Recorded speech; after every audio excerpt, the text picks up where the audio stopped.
প্রিয় ভাই ও বোন, প্রত্যেককে অসংখ্য ধন্যবাদ দিয়ে আজকের এই বাক্য আমি শুরু করব। এই বাক্য ঈশ্বরের বাক্য, আর এই বাক্য আমরা জানব, একটু একটু করে ঈশ্বরের রাজ্যের দিকে এগিয়ে যাব। প্রিয় বন্ধু, আমরা প্রত্যেকে আজ যতজন এই বাক্যকে শুনছি, প্রত্যেকে আমরা ঈশ্বরের কাছে আগে ছোট্ট ধন্যবাদ দেব, তারপর আমরা তার বাক্যে ফিরব। আসুন। ধন্যবাদ স্বর্গের জীবন্ত ঈশ্বরের প্রভু, আমি ধন্যবাদ করি পিতা, ধন্যবাদ পবিত্র আত্মা, ধন্যবাদ আজকে যে বাক্য তুমি আমাদের কাছে দিচ্ছ প্রভু, তোমাকে ধন্যবাদ। এই বাক্যে তুমি আশীর্বাদ করো প্রভু, আমাদেরকে প্রত্যেকটা সময় তুমি যা কিছু দিয়েছো তার জন্য ধন্যবাদ। ধন্যবাদ পিতা, ধন্যবাদ, ধন্যবাদ প্রভু। আজকের বাক্যের মাধ্যমে তুমি আমাদেরকে যা জানাতে চাও প্রভু, সেই অনুসারে প্রভু আমাদের প্রত্যেককে তুমি আশীর্বাদ করো, আমাদের প্রত্যেককে তুমি আশীর্বাদ করো প্রভু। আমি জানি তুমি আমাদেরকে সব কিছু দিয়েছো পিতা, আপন সন্তানদিগকে সব কিছু দিয়েছো, যা কিছু আপনার সন্তানের প্রয়োজন আছে। তোমায় ধন্যবাদ প্রভু, তোমায় ধন্যবাদ। আজকের এই সুন্দর সময় তুমি দিলে তার জন্য ধন্যবাদ, অসংখ্য ধন্যবাদ আপনাদেরকে। আপনারা যতক্ষণই লাইনে আছেন এই বাক্যকে শুনবেন, আমি বিশ্বাস করি ঈশ্বর আপনাদের সাহায্য করবেন। আসুন আজকের বাক্যে আমরা ফিরব। ঈশ্বর কি সত্যি আছেন? আমরা আগের বিষয়ে জেনেছি ঈশ্বর আছেন। আমরা ছোট্ট ছোট্ট বাক্য নিয়ে আসবো, ছোট্ট ছোট্ট একটা করে টপিক নিয়ে আসবো। আমরা জানবো ঈশ্বর কি, ঈশ্বর কে, ঈশ্বর কেন আমাদেরকে এই পৃথিবীতে নিয়ে এলো, আমরা কেন ঈশ্বরের কাছে আসবো। প্রত্যেকটা প্রশ্ন নিয়ে তোমরাও আসো, কমেন্ট করো, লাইক করো এবং প্রত্যেকজনকে শেয়ার করো, যেন সারা পৃথিবী এই বাক্যকে জানতে পারে। প্রিয় ভাই ও বোন, আমরা এই বাক্যকে জানবো। আজকের বিষয় হচ্ছে ঈশ্বর কোথায় আছেন। তিনি কি সত্যি মানুষের বানানো সেই সমস্ত বাড়িতে আছেন, নাকি তিনি অন্য কোথাও? আমরা জানবো ঈশ্বর এখানে বাক্যে কি বলছেন আমাদেরকে, তাই না?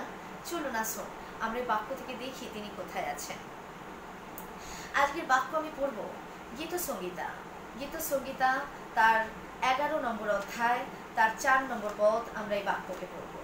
গীত সংগীতা তার 11 অধ্যায় 4 নম্বর পদ। ঈশ্বর তার বাক্যে কি বলছেন, তিনি কোথায় আছেন। ঈশ্বর বলছেন, দেখুন, সদাপ্রভু আপন পবিত্র মন্দিরে আছেন। আপন পবিত্র, ঈশ্বরের প্রত্যেকটা ওয়ার্ড, শব্দ, ঈশ্বরের প্রত্যেকটা লাইন, তিনি কি আমাকে কিছু বলছেন? তিনি কি আপনাকে কিছু বলছেন? তিনি কি আমাদেরকে কিছু বলছেন? আমরা জানবো তিনি বলছেন কি, সদাপ্রভু আপন পবিত্র মন্দিরে আছেন।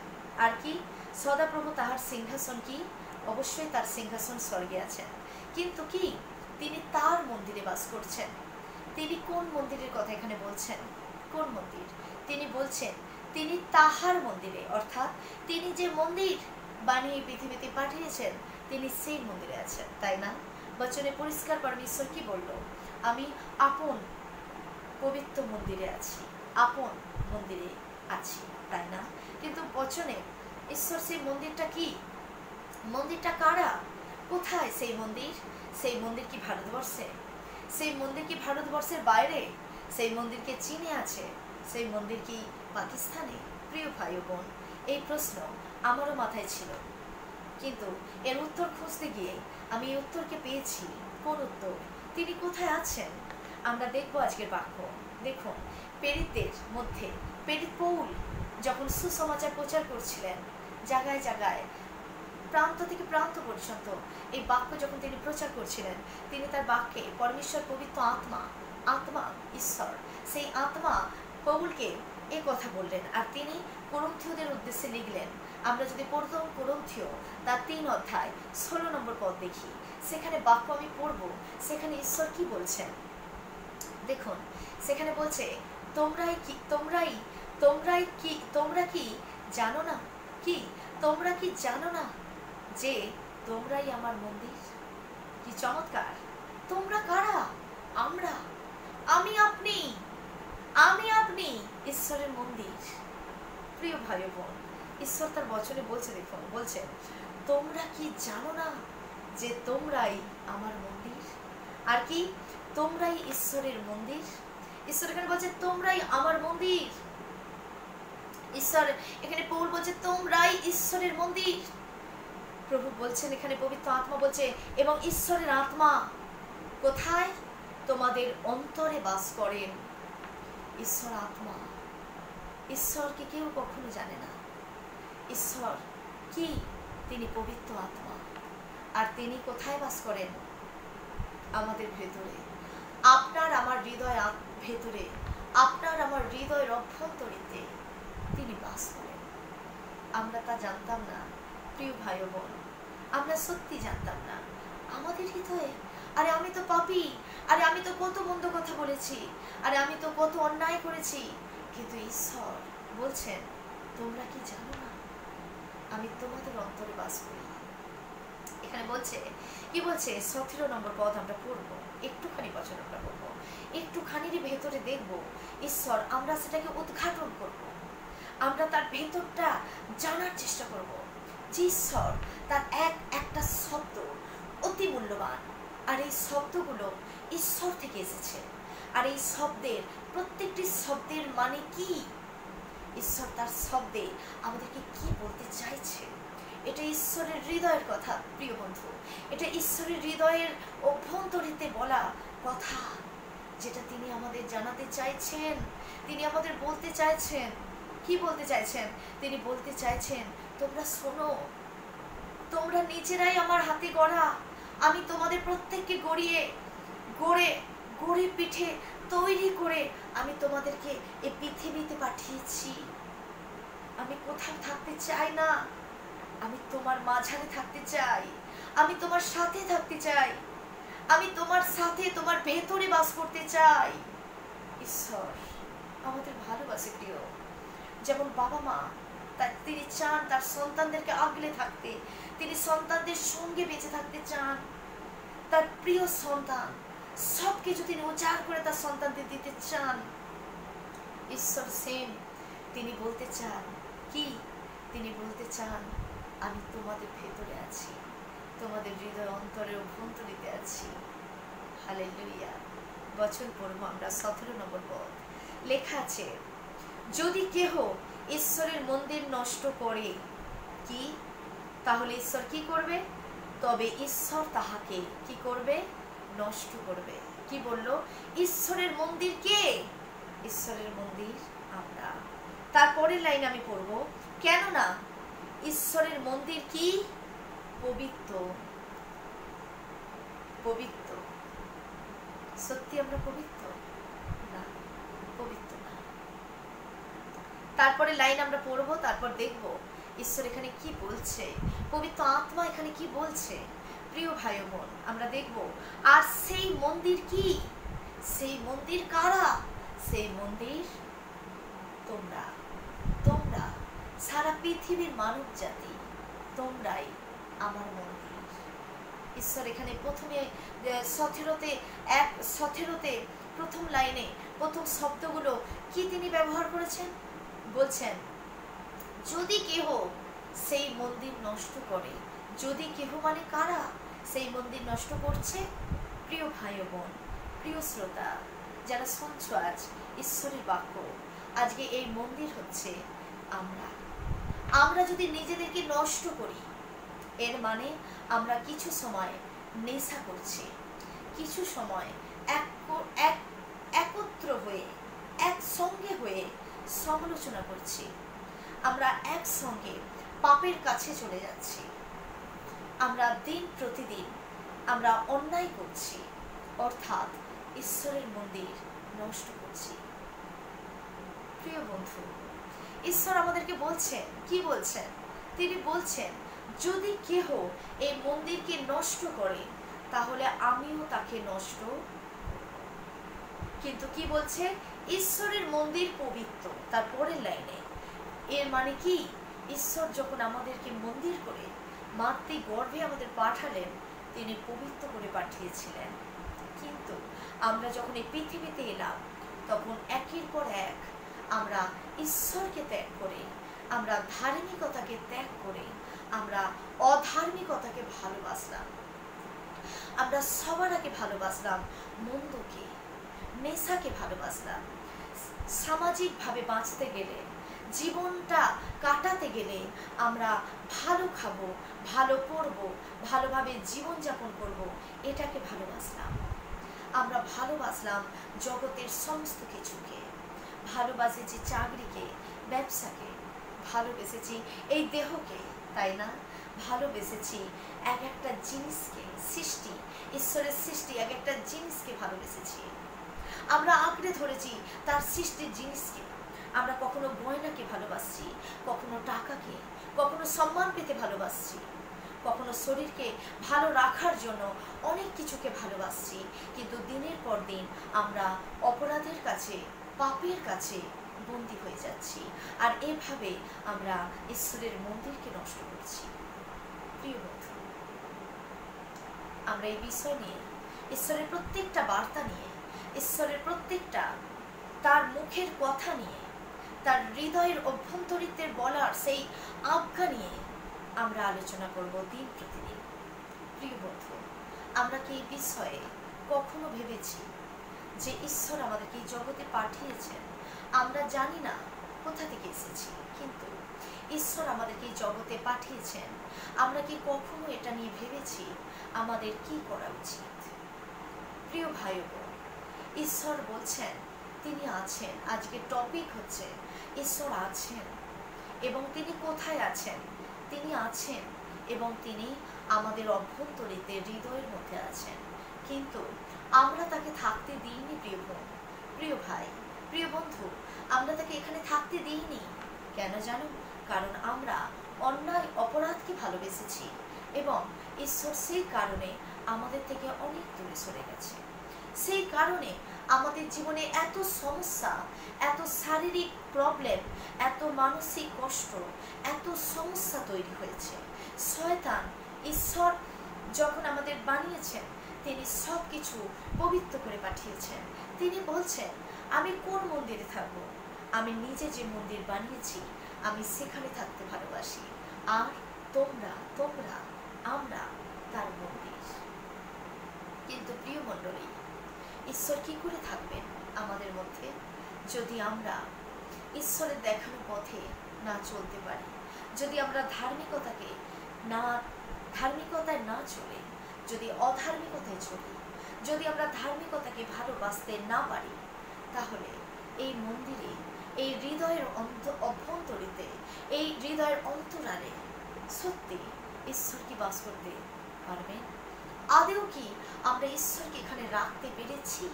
আদেও কি ঈশ্বর তো বলছেন, আমি মন্দিরে বাস করি, তোমরাই আমার মন্দির, আর এই মন্দিরের ভেতরে আমি অন্তরে বাস করি।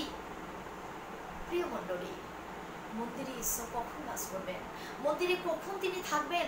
আমরা তো তাকে উচ্ছিন্ন করে দিয়েছি, আমরা তো তাকে অপমাননা করেছি, আমরা তো তাকে তাড়িয়ে দিয়েছি আমাদের ভেতর থেকে। প্রিয় ভাই ও বোন, আমরা ঈশ্বরকে ত্যাগ করেছি, আমরা এই মন্দিরে জায়গা তাকে দিইনি, আমরা ঈশ্বরের কাছে ছুটে আসিনি, আমরা তাকে ডাকিনি। আমরা ঘুমোতে যাই ব্যবসা চিন্তা করে, আমরা আমাদের জীবনযাত্রাকে চিন্তা করি। কিন্তু প্রিয় ভাই ও বোনেরা, আমরা কি ঈশ্বরের এই বাক্য জানি?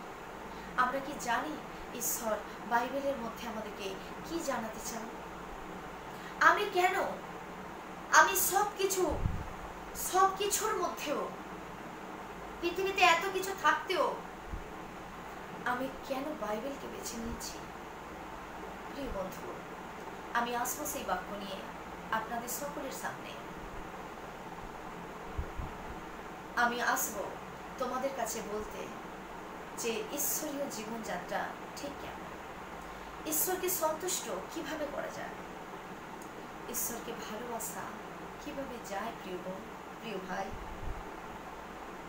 প্রিয় বন্ধু, আমরা সত্যি চাই একটা সুন্দর জীবন গড়ে তুলতে? সত্যি কি চাই আমরা একটা সুন্দর জীবন পেতে? আমরা কি সত্যি চাই আমরা যে বেড়াজালের মধ্যে বন্দী আছি ওখান থেকে বেরোতে? আমরা কি সত্যি চাই ঈশ্বর আমাদের অভ্যন্তরেতে বাস করুক? আমরা কি সত্যি চাই আমাদের জীবন ঈশ্বর পরিচালনা করুক? তাহলে আসুন আমরা প্রত্যেকজন এই প্রোগ্রামে থাকবো, এই ভিডিও দেখব, এবং এই বাক্য আস্তে আস্তে আমরা পড়ব, শিখবো, জানবো এবং ঈশ্বরের পথে একটু একটু করে এগিয়ে যাব। তার আশীর্বাদ ছাড়া আমাদের কিচ্ছু সম্ভব নয়। আমরা যে জায়গায় হাত লাগাচ্ছি ব্যর্থ হচ্ছি, যে ব্যবসা করছি ব্যবসা থেকে টলে যাচ্ছি, যে চাকরিতে যাচ্ছি চাকরিতে প্রবলেম আসছে। প্রিয় বন্ধু, আমরা যেখানে পা দিচ্ছি পায়ে কাঁটা ফুটছে, যেখানে ভাবছি আমি একটু আশীর্বাদ পাবো, যেখানে ভাবছি এবার হয়তো আমার লাইফ সেটেল হবে, সেখান থেকে আমাদের কষ্ট আসছে, সমস্যা, শারীরিক প্রবলেম আসছে। প্রিয় বন্ধু, কেন আসছে? ঈশ্বর বলেছেন তার বাক্যে, আমি আমার মন্দিরে বাস করি, আমি ভেতরে অন্তরে বাস করি, ভেতরের অভ্যন্তরীতের অন্তরালে বাস করি। তাহলে এই প্রবলেম কেন আমাদের মাঝারে আসছে? কেন আমরা সেই দিশা খুঁজে পাচ্ছি না? এই প্রশ্ন আমাদের প্রত্যেকের জন্য, এই প্রশ্ন আমাদের প্রত্যেকের মাঝারে, এই প্রশ্ন আমাদের প্রত্যেকের হৃদয়ে সংরক্ষিত আছে, তাই না? কিন্তু প্রিয় বন্ধু, ঈশ্বর তার বচনে বলছে, তোমরা যদি আমার মন্দিরকে নষ্ট করো তাহলে আমিও সেই সমস্ত কিছুকে নষ্ট করব। ঈশ্বর তার বাক্যে বলছে, আমি সেই পবিত্র মন্দির বানিয়েছি। পবিত্র মন্দির ঈশ্বর আমাদেরকে বানিয়ে পৃথিবীতে পাঠিয়েছেন, কিন্তু আমরা সেই মন্দির নষ্ট করেছি। কিভাবে নষ্ট করেছি? যাতে সত্যি কি তিনি এখানে আর বাস করতে পারছেন না? তিনি কি সত্যি বাস করতে চান? তিনি কি বাস করবেন? কেমন করে করবেন? তিনি বাস করবেন প্রিয় বন্ধু, তিনি বাস করবেন যখন আপনি আমি রিয়েলাইজ করব, যখন আপনি আমি অনুতাপ করব, যখন আপনি আমি ঈশ্বরের কাছে ফিরে আসব, যখন আপনি অনুতাপ করব যে প্রভু, আমি নেশা করেছি, আমি চুরি ব্যভিচার করেছি, আমি এই মন্দিরের উপরে অত্যাচার করেছি, দিনের পর দিন আমি নেশা করেছি, এই কারণে এই মন্দির নষ্ট হতে বসেছে। কিন্তু ঈশ্বর আমাদের বলছে, আমি তোমাদেরকে সুযোগ দেব। ঈশ্বর আমাদেরকে সুযোগ দিয়েছেন প্রিয় মণ্ডলী, প্রিয় ভাই বোনেরা। ঈশ্বর বলছেন, তোমরা আমার কাছে ফিরে এসো, আমিও তোমাদের কাছে ফিরে যাব। আসবো সেই বিষয় নিয়ে আবার একদিন, আবার অন্য ভিডিওতে। কিন্তু প্রিয় মণ্ডলী, প্রিয় ভাই বোনেরা, প্রিয় মন্দির, তোমরাই মন্দির এবং সেই মন্দিরে তিনি বাস করেন। কেমন করে আমরা চললে, কিভাবে চললে ঈশ্বর আমাদের ভিতরে থাকবেন, ঈশ্বর আবার আসবেন? কেমন করলে, কি করলে, কিভাবে চললে, কেমন হওয়া প্রয়োজন আমাদের জীবনযাত্রা? সত্যি কি আমাদের মন্দির ভেঙে পড়েছে? প্রিয় ভাই বোনেরা, ঈশ্বর সুসমাচার দিয়েছেন, তিনি সুসংবাদ দিয়েছেন, তিনি গুড নিউজ, ভালো খবর আমাদের কাছে পৌঁছেছে, যাতে আমরা এই সব কিছু থেকে বেরিয়ে আসতে পারি। আপনি মনে করুন একটা ব্যবসা করছেন, ঈশ্বরের আশীর্বাদ যদি ওই ব্যবসায় না থাকে তাহলে আপনি কোনো মতে এগিয়ে যেতে পারবেন না। আপনি যদি মনে করেন ঈশ্বর হেল্প করেনি, আমি কেবল এই ব্যবসাটাকে দাঁড়িয়েছি অনেক কষ্টে, আমি বলবো আপনার শরীর সুস্থ ঈশ্বর রেখেছেন, তাই আপনি এগিয়ে যেতে পেরেছেন। ঈশ্বর আমাদের সব কিছু দেন, তিনি আমাদেরকে সুস্থ রেখেছেন। সবার আগে মনে করুন, অনেক মানুষ হাসপাতালে, অনেক মানুষ রয়েছে নানা রকম নার্সিং হোম, হাসপাতালে, নানা রকম জায়গায় তারা রয়েছে। বলুন তো, এই হাত কার আছে? এই নষ্ট মন্দিরকে কে করেছে? অবশ্যই এই নষ্ট মন্দিরকে করেছে শয়তান। শয়তান বলেও একটা আত্মা আছে, যিনি আমরা যখন এই মন্দিরকে নষ্ট করি, যখন একের পর এক ঈশ্বরের অবাধ্য হই, তখন আমাদের জীবনকে একটু একটু করে ধ্বংসের দিকে নিয়ে যায় এই শয়তানের আত্মা। আর সে আমাদেরকে ব্যবহার করে, আর সে আমাদের হৃদয়কে, আত্মা, হৃদয়, শরীর সব কিছুকে একটু একটু করে ধ্বংস করার সুযোগ পেয়ে যায়। কেন? কারণ আমরা সবার আগে ঈশ্বরকে নয়, শয়তানকে জায়গা দিয়েছি। তাই ঈশ্বর আমাদেরকে দুটো পথ খোলা রেখেছে, দুটো ধর্ম নয় প্রিয় বন্ধু। ধর্ম বলে কিছু হয় না, ধর্ম এ তো মানুষ সৃষ্টি করেছে, অবশ্যই সব কিছুর ওপরে ঈশ্বরের হাত আছেন, কিন্তু এই ধর্ম আমি বিশ্বাস করি না প্রিয় বন্ধু। আমি বিশ্বাস করি মানব জাতি আমার কাছে আগে। আমি ধর্ম দেখি না, কিন্তু দেখি মানব জাতি। যদি আমার সামনে কোনো মানুষ আছে, আমি তাকে ভালোবাসবো। যদি আমার সামনে কোনো অসুস্থ আছে, আমি ধর্ম নয় বরং তাকে প্রেম করব। প্রিয় বন্ধু, মানুষ সবার সত্য, সবার আগে মানুষ সত্য, সবার আগে মানব ধর্ম সত্য। মানবটাই একটা ধর্ম। ঈশ্বর দুখানা পথ আমাদের দেখিয়েছেন, এক ধার্মিকতার পথ, এক অধার্মিকতার পথ। যেটা হচ্ছে ঈশ্বরের অবাধ্যতা, আর যেটা হচ্ছে ঈশ্বরের বাধ্যতা, যেটা হচ্ছে ধার্মিকতা দিয়ে পরিপূর্ণ। কিন্তু প্রিয় মণ্ডলী, প্রিয় ভাই ও বোনেরা, আমরা কোনটা ডিসাইড করব, কোনটা মনোনীত করব, মনোনয়ন করব, কোনটা এইটা না এইটা? যদি আমি অধার্মিকতাকে মনোনয়ন করি, তাহলে একটু একটু করে আমি শয়তানকে আমার স্থানে জায়গা দিচ্ছি, আমার হৃদয়ের অভ্যন্তরীতে আমি তাকে জায়গা করে দিচ্ছি। আর যদি আমি ঈশ্বরের সত্য আজ্ঞা, তার সত্য ধার্মিকতা, সত্য পবিত্র পথে হাঁটতে শুরু করি, তাহলে কিন্তু আমি ঈশ্বরকে জায়গা করে দিচ্ছি। আপনি কি অজান্তে শয়তানকে জায়গা দিচ্ছেন? আপনি কি অজান্তে সেই পাপকে ডেকে আনছেন? আমরা যখন শয়তানকে জায়গা দিই, তখন শয়তান আমাদের এই মন্দিরকে নষ্ট করার সুযোগ পেয়ে যায়। প্রিয় বন্ধু, এই বাক্যটার মানে অনেক গভীর, অনেক বড় কিছু, কিন্তু আমরা যখন এটাকে পুঙ্খানুপুঙ্খভাবে গভীরভাবে দেখব, গভীরভাবে সেটাকে আমরা ভাববো, তখন আমরা সেই বিষয়টা উদ্ঘাটন করতে পারবো। প্রিয় বন্ধু, তুমি কি চাও ঈশ্বরকে জায়গা দিতে? তুমি কি চাও ঈশ্বরের আশীর্বাদ পেতে? তুমি কি চাও ঈশ্বরকে ভালোবাসতে? তাহলে আমরা প্রত্যেক দিন এই প্রোগ্রামটা দেখব, থাকবো, বন্ধুদের কাছে, আত্মীয় পরিজনের কাছে এটা শেয়ার করব। আমরা মুক্তি কিভাবে পাব? যদি আমরা যদি নয়, আমরা সবাই আমরা সেই অধার্মিকতাকে ভালোবেসেছি। আমি পরের ভিডিও আনছি যে আমরা কতজন কি, আমরা কিভাবে তার কাছে ফিরে আসব। আমরা প্রত্যেকেই তো আমরা সেই অধার্মিকতাকে ভালোবেসে ফেলেছি, তাই না? জগতের সৃষ্টি দ্রব্যকে, জগতের সৃষ্টিকে আমরা ভালোবেসে ফেলেছি, তাই না? প্রিয় বন্ধু, আমরা কি সেখান থেকে বেরিয়ে আসতে পারবো? ঈশ্বর কি আমাদেরকে মেনে নেবেন? ঈশ্বর কি আমাদের আশীর্বাদ করবেন? তিনি কি আমাদের হৃদয়ে বাস করবেন? প্রিয় বন্ধু, আমরা এই বিষয়ে পরের ভিডিও জানবো। আমরা সবাই থাকবো এই ভিডিওর সঙ্গে, এই বাক্যের সঙ্গে, ঈশ্বরের সঙ্গে। তিনি কি আমাদেরকে সুযোগ দিয়েছেন? আমরা ওখান থেকে, অধার্মিকতা থেকে আমরা বেরিয়ে ঈশ্বরের কাছে পৌঁছতে পারবো? সেই রাস্তা কি আমাদের জন্য খোলা আছে? আছে প্রিয় বন্ধু। এই তো সেই সুখবর। সুখবর তো সেটা নয় যেটা আমরা সরকার থেকে পাই। সুখবর তো সেটা নয় যেটা আমরা অনেক কিছু জীবনে অনেক টাকা পাই, অনেক ইনকাম পাই, অনেক ব্যবসা করে উন্নতি পাই। সেটা সুসমাচার নয় প্রিয় বন্ধু। সুসমাচার তো সেটাই, যেখান থেকে এসেছি সেখানে আমরা পবিত্র হয়ে ফিরতে পারবো।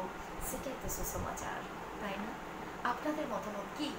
কমেন্ট বক্সে লিখুন আর আমাকে জানান। আপনি লিখুন, আমাকে বলুন যে সত্যটা কি। সত্যি কি এটা নয় যে ঈশ্বর দুটো দিক খুলে দিয়েছে?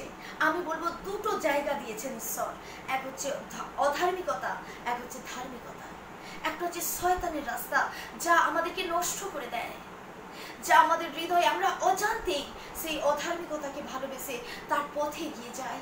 আমরা কোথাও শয়তানকে আমাদের হৃদয়ে, মন্দকে, পাপকে আমাদের হৃদয়ে জায়গা করে দিই প্রিয় বন্ধু।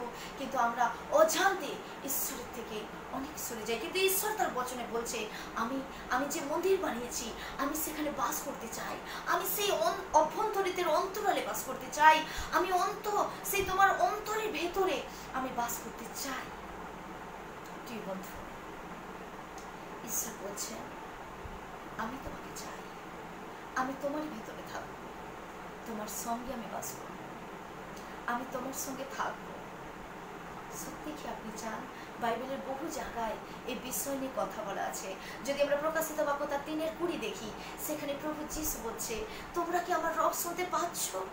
তোমরা কি তোমাদের হৃদয় আমার জন্য খুলবে? তোমরা কি সেই দরজা খুলবে যেখানে আমি বাস করতে পারি, যেখানে আমি তোমাদের কাছে পৌঁছে যেতে পারি? তোমরা সেই শয়তান তোমাদেরকে অসুস্থ করে দিয়েছে, সেই শয়তান তোমাদেরকে নেশার মধ্যে বন্দি করে দিয়েছে, শয়তান তোমাদেরকে অধার্মিকতা, ব্যভিচারের কাছে, লোভের কাছে, লালচের কাছে, হিংসার কাছে বন্দি, কোথাও থানায় জেলের কাছে বন্দি, কোথাও তোমরা অভাবের আত্মার কাছে, কোথাও বা তোমরা অনেক ধার দেনার লোনের কাছে বন্দি।